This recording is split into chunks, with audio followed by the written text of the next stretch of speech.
Maftunkor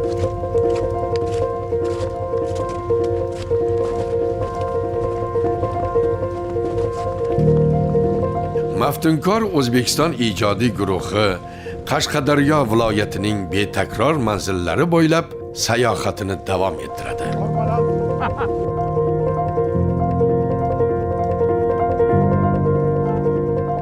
Bugun ko'zlagan manzilimiz va'da qilganimizdek Firdavsiyning Shohnoma asarida tilga olingan Afrosiyob g'ori. Hamrohlarimizning aytishicha, ushbu g'or olimlar tomonidan ko'p bor o'rganilgan. U inson kuchi bilan qilingan va Zardushtiylar davriga aloqador bo'lishi mumkin deya xulosa berishgan ekan. Chiqasizmi uka? Ha. Qaytish yo'q. Xo'p. Bu buyoqqa bo'lmasa bir narvon olib kelish kerak. Bunga narvon qo'yish kerak. Yo chiqasiz, harakat qilib ko'ring mayli. Yo, hozir qiymanlik toqqa yurgan bo'lsangiz chiqing. G'orga chiqish biroz qiyin bo'lyapti. Oyoq kiyimlarimiz namligi esa buni yanada mushkullashtirmoqda. Lekin uning ichini ko'rmasdan ketish yo'q. Yo'lga olib turasiz. 1 2 3 Bismillahirrohmanirrohim. Qaramam. Xo'p. Oldinga qarab asa chiqib bo'ling. Ana shahdan chiqsangiz to'g'ri bo'ldi, oxirga chiqib ketasiz.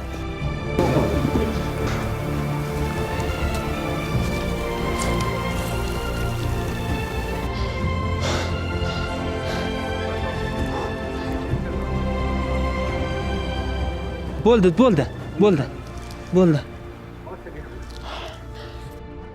G'orda mana o'rta qismiga yaqinlashdik.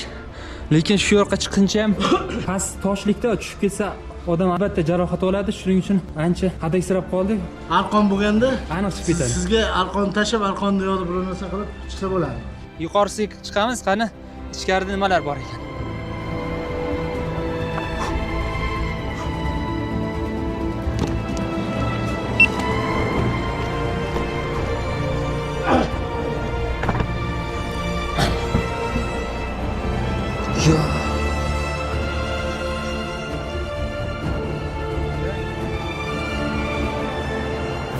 Bu yerga Afrosiyob o'tgan deydi tarixga. Shu Germaniya, Amerika ana shu tomonlardan odam kelgan bu yerlarga tomosha qilib ketgan.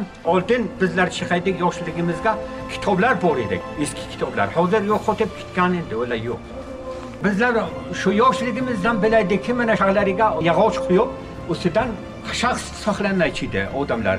Endi u pilla og'ilxonalarni odamlarga yo'q bo'lgani uchun mana shaharlarga olib kelib saqlaychi edi.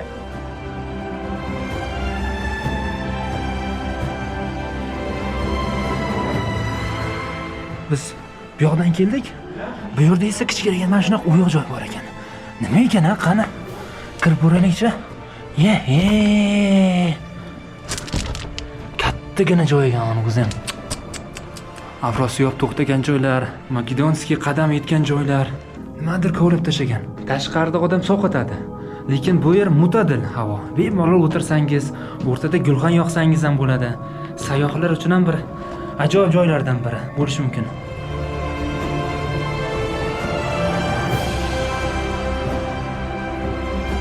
Qishloqda chetarog'idan joylashgan g'orlar. Bu Zardushtiyliklardan oldin bo'lgan voqea, masalan, buyuk muzlik davri hisoblanadi.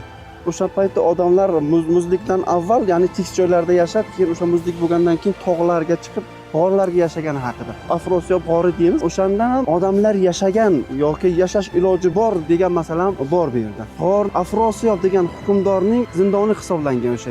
Shunday manbalari bor bizga. Keyin mahalliy aholi bundan 300 yilmi, 400 yilmi avval o'sha yerga borib, ya'ni 40 kun faqat toat ibodatda bo'lganlar. Aleksandr Makedonskiyning So'g'ning bosib olinishi yoki Sagdiyaning bosib olinishi haqidagi ma'lumot o'sha So'g'dan Bog'targa o'tganligi yoki o'sha Raksana bilan bog'liq masalalar bo'ladi-ku, aynan manbalarning aytilishicha ushbu qishloq bilan o'tib ketganligi yoki o'sha tepalikdagi tog'larning savdo yo'li o'tganligi manbalarda bor.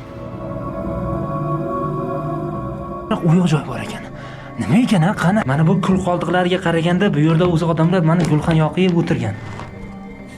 Tosh uyumlari esa bu yerga keyinchalik kelib qolgan bo'lishi mumkin. Balkim mana shuni ostini kovlasa qandaydir bir arxeologik tarixiy buyumlar topilar. G'orni balandligi ham taxminan bir 3-4 metr keladi mana yuqori tomoni. Oho. Qani endi bu tomonni ko'raylikchi?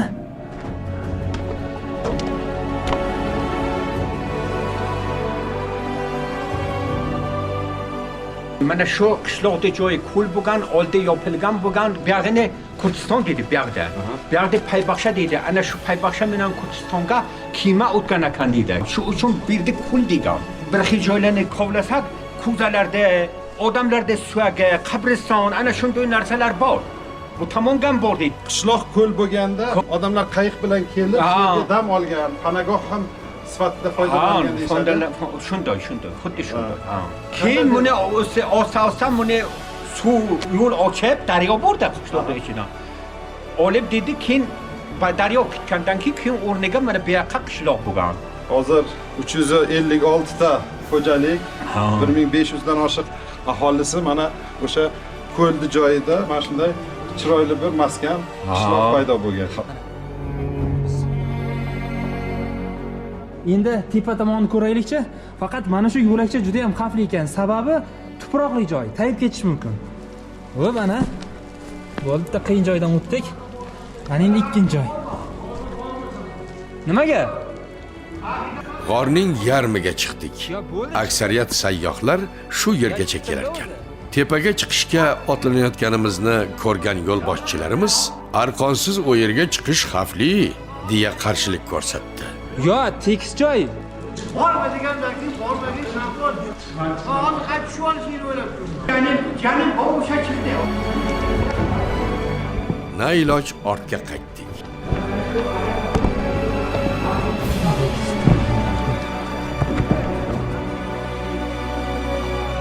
Tushish esa chiqishdan ham ko'ra qiyinroq bo'lyapti.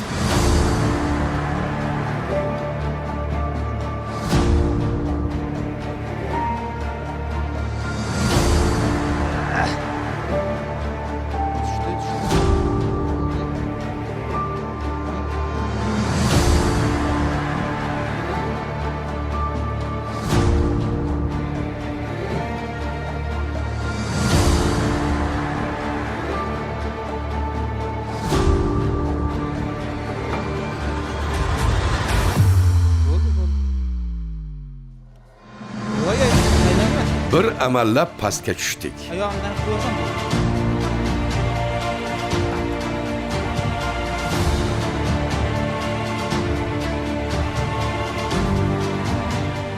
Bu qanday joy endi bu? Mana ko'rdingizmi? Ha, tunli ekanda. Qiziqarli joylar ko'p ekan bu g'orda. O'zi bir kichkinagina ko'ringani bilan mana bu joyda ichidan yurilsa, toshni orasidan o'tib narigi tomondan chiqar ekan. Qani endi shuni bir sinab ko'raylikchi. Bu ham avval chuqur bo'lgan, yaxshigina mana bu tuproqlar keyinchalik bu yerga tushib qolgan. Joyda tekis maydonchasini qarang, mana bu joyda sholchani yozib bemalol ko'l ko'rinishini tomosha qilish mumkin. Mana bu yoqqa hozir tuman bo'lyapti-ku. Ha. Agar tuman bo'lmasa, Hadrat Sultonda bemalol ana shardan oynada tomosha qilsangiz bo'ladi. Mana bu yerlarga katta chashma bo'ladi bahorda. Hayla ardan tushadi mana. Yo'lchasi bor ko'rdingiz. Hozir ham kichkinagina bir o'zanchasi bor ekan, shu yerdan oqib ketyapti.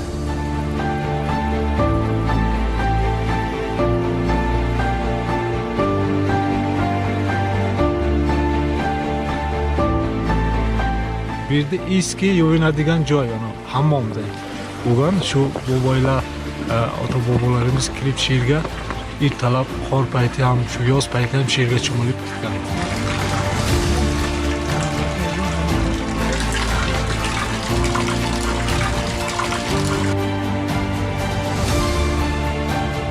Yana qishloq oralab ketyapmiz. Ko'rayotganlarimiz bizni goh hayratga, goh hayajonga soladi.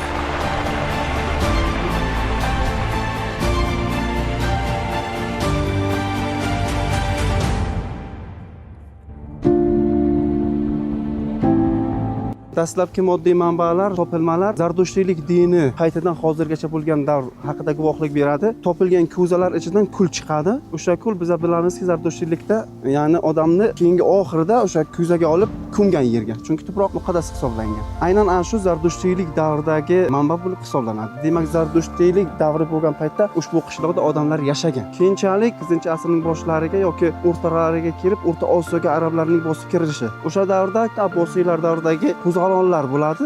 Manbalarning aytilishicha, o'sha Muqanna qo'zg'oloni bo'ladi, Hoshim ibn Hakimning qo'zg'oloni. O'shaning so'nggi bosqichi aynan shu Shahrisabzning tog'li hududlari, ya'ni uning Som qal'asida bo'lib o'tganligida haqidagi manbalar, aynan shu bizning qishloqda to'g'ri kelishi haqida manbalar yana shuni guvoh beradi, yo taxmin qiladi degan ma'nom bor. O'sha topilgan topilmalarda numizmatikaga ham oid nimalar bor.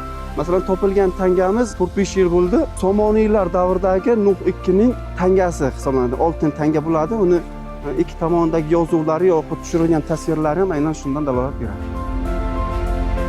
Mahobatli tog'lar bag'rida yashashning o'ziga yarasha zavqi ham, mashaqqati ham bor. Qishloq odamlarining aytishicha, bahor va yoz oylarida qishloqqa kelgan odamning ketgisi kelmaydi. Ammo uzoq davom etadigan qish faslida kelsa, 4-5 metr qalinlikdagi qordan boshqa narsani ko'rish qiyin.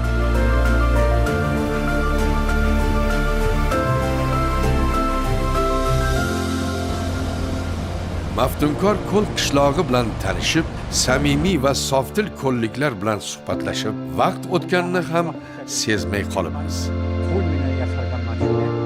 Endi ortga qaytishimiz kerak. Navbatdagi manzilimiz ma'lum va mashhur G'ilon qishlog'i. Sayohat ishqibozlariga tavsiya sifatida aytib o'taylik. Aslida qishda kamdan kam sayyoh bu manzilni ko'zlab yo'lga chiqadi.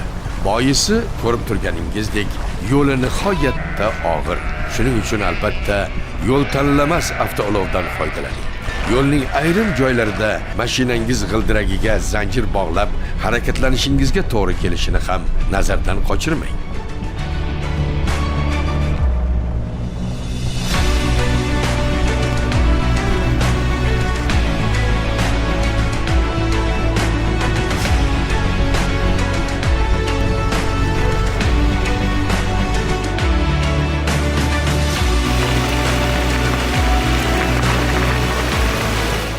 Qishloqqa kirib kelganimizda qosh qoraya boshlagan edi.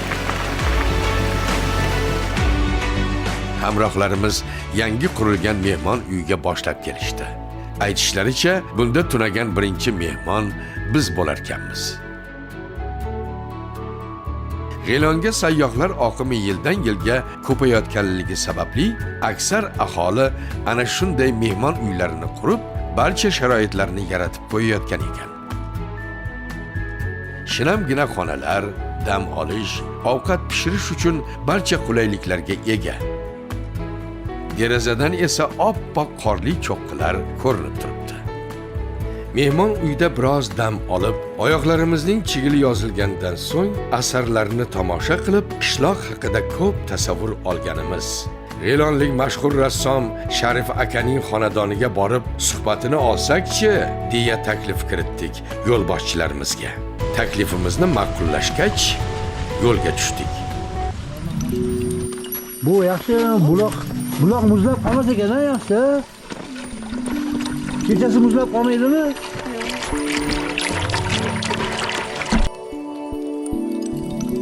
Yaxshimisiz? Salomatlisiz? Kelinglar.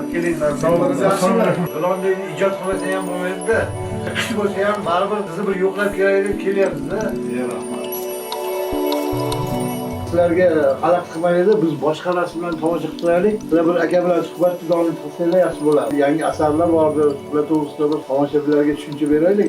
Sharif aka hozir rasmlarimizni bunday ko'rib chiqayotgandik. Mana bu rasm ham e'tiborimizni tortdi-da. Shu rasm to'g'risida bir ma'lumot bersin. Bu rasmimiz Hazrat Sulton. Men o'sha joyga borib rasmni tushirib kelib chizganman, lekin bu boboylari 80-yillar boboylari. O'sha odamlarni eslaymanda, ama. Demak, tasavvur qilib chizgansizlar ularni. Mana bu ham Hazrat Sulton.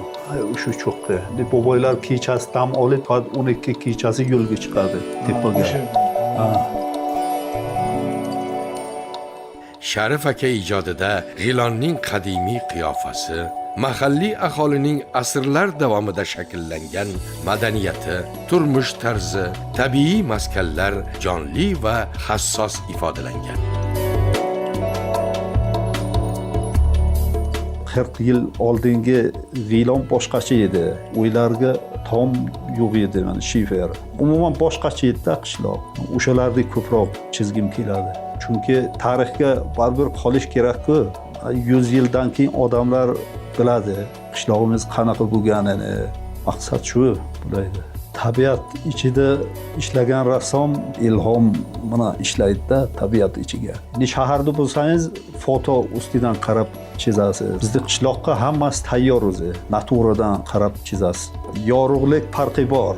Yozda boshqacha bo'ladi, kuzda boshqacha, qishda boshqa. Har fasl o'ziga yarasha bir yorug'ligi boshqacha-da, ranglari ham. Qish ham chiroyli chiqadi, juda ham chiroyli chiqadi. Bu oppoq emas qor. Uni ichida issiq ranglar bor, sovuq ranglar bor. Rang juda ham ko'p. Kuz payti rangdan boy. 2 soat ichida chizsangiz olasiz. Bo'lmasa o'zgaradi, rang, soya hammasi. Quyosh sal bir tomonga o'tgandan keyin chiroyli bo'ladi-da, soyasi bir tarafga tushadi. Suratlar shu qadar tabiiy va hayotiy chizilganki, go'yo manzaralar ramkaga sig'may tomoshabinni ichiga tortayotgandek. Ayniqsa, hamrohimiz Jasur aka bir surat oldida uzoq to'xtab qoldi. Ehtimol, undagi manzarada hamrohimiz xotiralari va yo orzularini ko'rgandir. Sizni kolleksiyangizdagi eng qimmat rasm shu, ha? Nimasiga qarab siz narx belgilaysiz rasmlarni? Ketgan bo'yoqdanmi yoki mehnatganmi? Mehnat. Mana shu rasmni misol men bir 10 kun, 15 kun o'ylab chiqaman. Shunday chiqishi kerak, atmosferasi bunday, qaysi payt, keyin bir xulosaga kelib, keyin o'tirib chizganman. Qarang, mana shu ertalab bilan shom haqiqatdan ham juda ham chiroyli chiqar. Yana qaysi rasmlaringizga qarang, mana shu vaqt garq etib ko'zga tashlanadi. Rassom asarlari ko'p narsadan gapirsa-da, o'zi ancha kamtar, kamgap ekan. Misol ana shu uyda o'tiraman-da, eslayman, qaysi joy yaxshi, keyin turib boraman o'sha joyga. O'sha joyga borib chizaman. Bir hafta chizmasligim mumkin. Keyin juda ham chizgim keladi, yana o'tirib chizaman. Tortadi rasm. Daromad biron boshqa joydan topsam boru, bironta rasmimni sotmayman. Bittasini sotaman, esimdan chiqquncha bir necha kun o'ylayman. Shu rasmim ketdi-ku deyman. Sotishga qiziqmayman. Endi hayot majbur qiladi. Tirikchilik qilish kerak, sotamiz.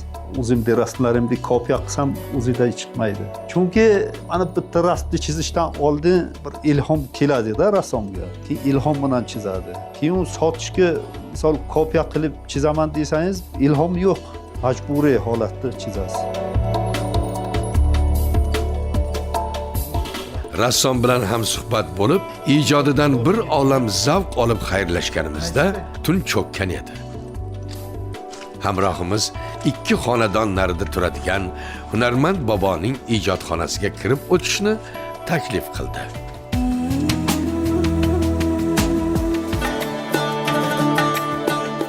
Assalomu alaykum, bobo, yaxshimisiz? Yaxshi, o'zi yaxshi, men tinch, rahmat. Nimalar yasaysiz asosan? Nimalardan foydalanasiz?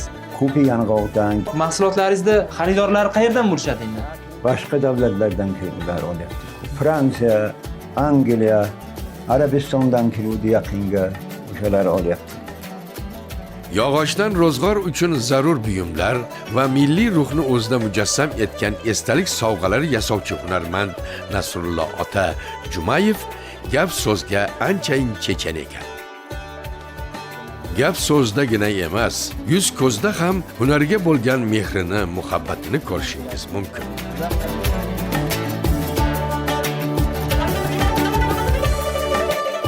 Birinchi ishlaganim mana shu 83-yil. 83-yilda mana shu narsani yasagansiz. Cho'pon edim men. Cho'ponlik paytiga shuni yasab nima qiluvdim. Xuddi kecha yasalgandek turibdi. 83-yil yasab nima qiluvdim mana. Tajribali ekaningiz bilinadi, o'zingizda sihatingiz bor ekan-a? Nasrullo ota yasagan buyumlarni birma-bir qo'limizga tutqazar ekan, kamtarlik bilan shunday deydi: tabiatning o'zi eng buyuk usta.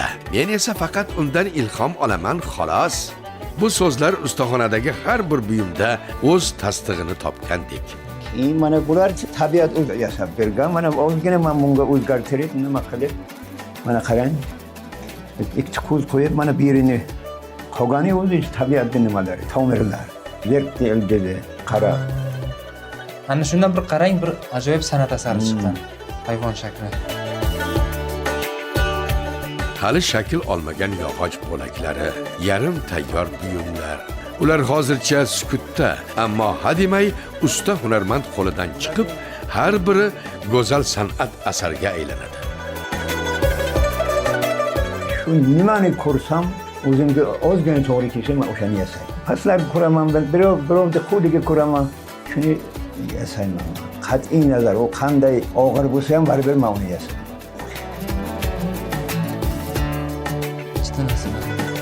Ishiga narsa ber. Qancha vaqt yasagansiz endi buni? 3 kun, 4 kun nima qilaman bunga. Rahmat bobo sizga. Ijodingizga omad. Mana shu kelayotgan sayyohlar siz tufayli mana shu joylar doimo esda saqlayversin. Amon bo'ling, mayli. Rahmat. Ana kechki payt tunda ham g'ilon qishlog'ida tasvirga olishlarni davom ettirib yuribmiz. Manzilimizga kelganimizda uy sohiblari kechki ovqatga hozirlik ko'rayotgan ekan. Qiziqish bizga tinchlik bermadi. Oshxona tomon kirib, G'ilon xonadoniga xos mehmondo'stlik kayfiyatiga ham guvoh bo'ldik. Assalomu alaykum. Assalomu alaykum. Opa yaxshimisiz? To'g'ri, yaxshi, rahmat. Charchamayapsizmi? Yo'q, rahmat. Bormang endi. Rahmat, sog' bo'ling. Sumalakmi bu? Mana bu sumalak. Bu hozir tayyorladingizlar buni. Buni bahorga tayyorlaymiz, keyin konteynerlarga taxlaymiz, qishga yeymiz. Bir yil turadi. Hech narsa bo'lmaydi. Yondagi qanday taomingiz? Bunisi moshtoba deymiz bizlar. Bu bug'doy, arpa, go'sht, guruch, no'xatdan iborat. Buni ham 3 soat qaynish kerak. Qishga yeymiz buni ko'pincha. Opa, bu ishlarga hammasiga o'ziz ulgurasizmi yoki yordamchilaringiz ham bormi? Yordamchilarim bor, qo'shnilar mana qalama pishiradilar. Bunisini bittasi pishiradi, bunisini bittasi pishiradi. Mana bu qatlamamiz. Buni qo'shnilar pishdilar. Buni un, shakar, yog'. Boshqa narsa kerak emas. Bularni hidini qarang. Ko'rinishining o'zi odamni to'ydirib qo'yadi-ya.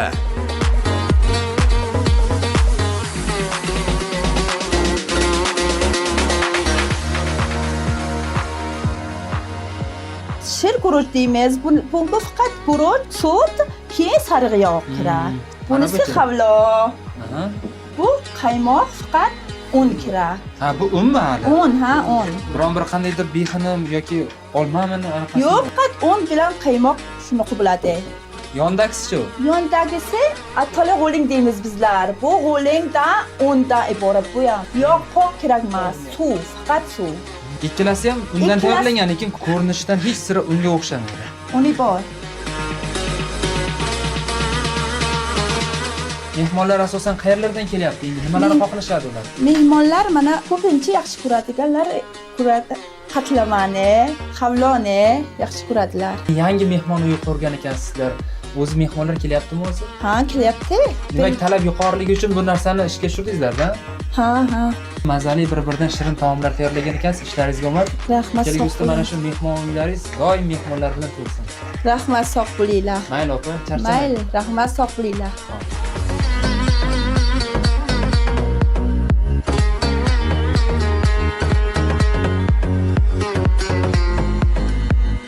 Kechki taomdan so'ng xonamizga qaytdik. Hamma o'rniga kirib ketdi.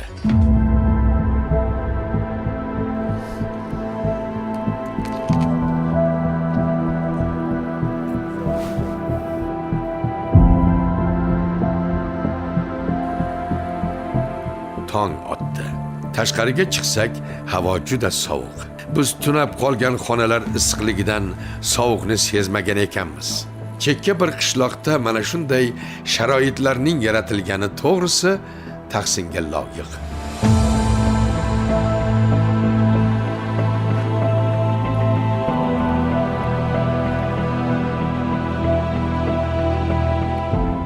G'ilonda tongga ottirdik. Hamma yo'q, mana tog'larning go'zalligini qarang, qor judayam bir musaffo, toza havo.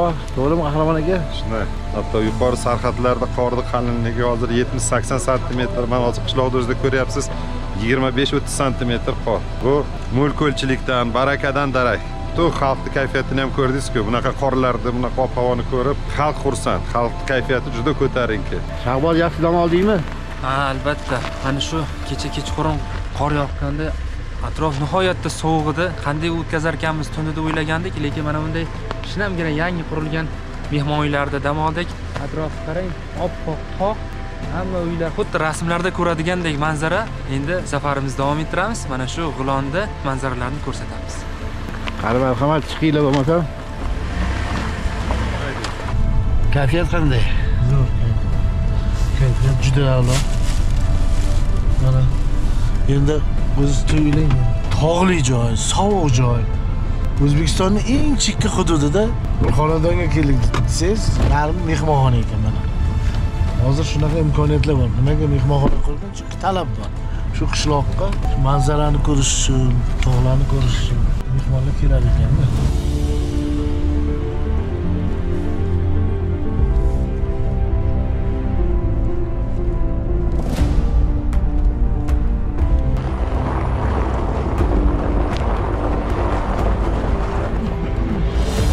Demak, ma'lum u mashhur G'ilon qishlog'i bilan tanishish istagingiz bo'lsa, dasturimizning keyingi sonini ham albatta tomosha qiling.